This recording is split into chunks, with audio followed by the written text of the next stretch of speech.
Le Japon. Un guide culturel et pratique, lu par Bruno Meyer. Shimaguni, un pays insulaire. C'est ainsi que de nombreux Japonais se plaisent à qualifier le Japon, laissant entendre par cette expression conventionnelle que leur langue et leur culture auraient présenté dès le départ et de façon naturelle, du fait d'un isolement géographique, des caractéristiques uniques au monde. Or, depuis la formation de l'archipel, vers 10 000 avant Jésus-Christ jusqu'à nos jours, le Japon n'a jamais cessé d'être en contact avec des civilisations extérieures, dont il a importé des techniques, des vocables, des religions, des institutions politiques. Il lui est même arrivé de connaître des vagues d'immigration plus ou moins importantes.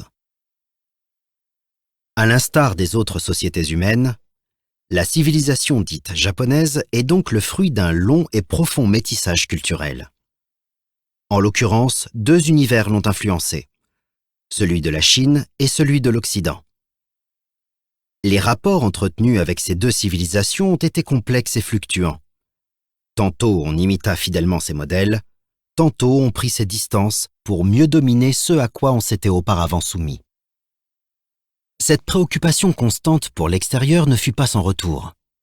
La créativité des artistes du japonisme de la seconde moitié du XIXe siècle, ou les efforts entrepris par les hommes d'affaires occidentaux du siècle dernier pour percer les secrets d'un miracle économique nippon, sont un bel hommage rendu à la civilisation du soleil levant et à ses hommes.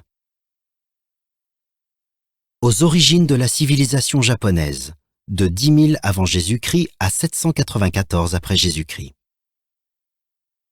La première histoire de l'archipel fut celle d'une société très archaïque, qui parvint à maîtriser l'agriculture et l'écriture bien après les grandes civilisations du Moyen-Orient, de l'Occident et de l'Asie.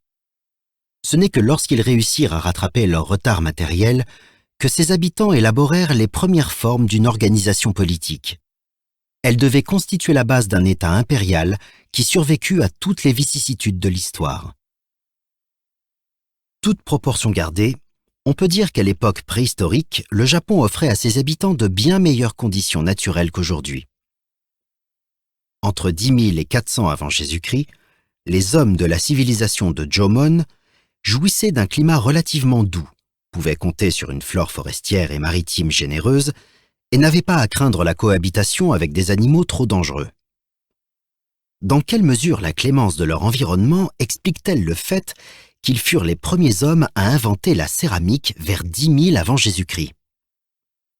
En tout cas, si nombre de leurs poteries, fabriquées sans four ni tour, mais cuites dans les cendres du foyer, semblent avoir eu un usage domestique, une partie de ces céramiques témoigne d'un goût esthétique certain, probablement motivé par des préoccupations rituelles.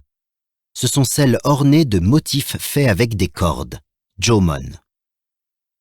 Pour le reste, les hommes de Jomon vivaient essentiellement d'une économie de prédation, chasse, pêche, cueillette, utilisant des outils rudimentaires, pointes de flèches en pierre taillée, harpons en os.